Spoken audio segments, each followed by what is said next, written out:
بسم الله الرحمن الرحيم.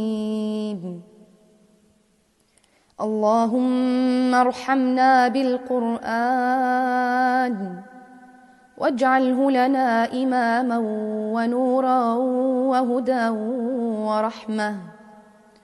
اللهم ذكرنا منه ما نسينا وعلمنا منه ما جهلنا وارزقنا تلاوته آناء الليل وأطراف النهار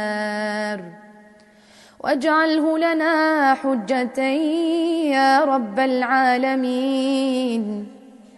اللهم أحسن عاقبتنا في الأمور كلها وأجرنا من خزي الدنيا وعذاب الآخرة.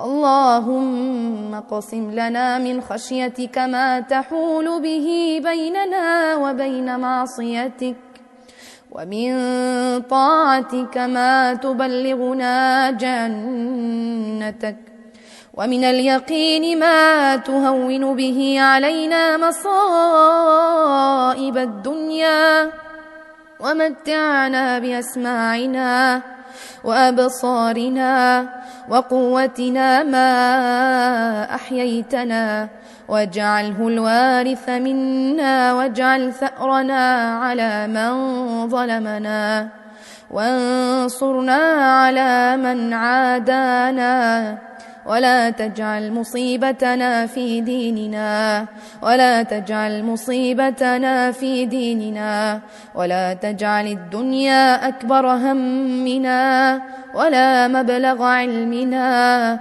ولا تسلط علينا من لا يرحمنا. تحصنا بذي العزة والجبروت، واعتصمنا برب الملكوت، وتوكلنا على الحي الذي لا يموت. اللهم اصرف عنا هذا الوباء وقنا شر الداء بلطفك ورحمتك، إنك على كل شيء قدير. ربنا آتنا في الدنيا حسنة وفي الآخرة حسنة وقنا عذاب النار. وصلى الله على سيدنا محمد وعلى آله وأصحابه الأخيار وسلم تسليما كثيرا.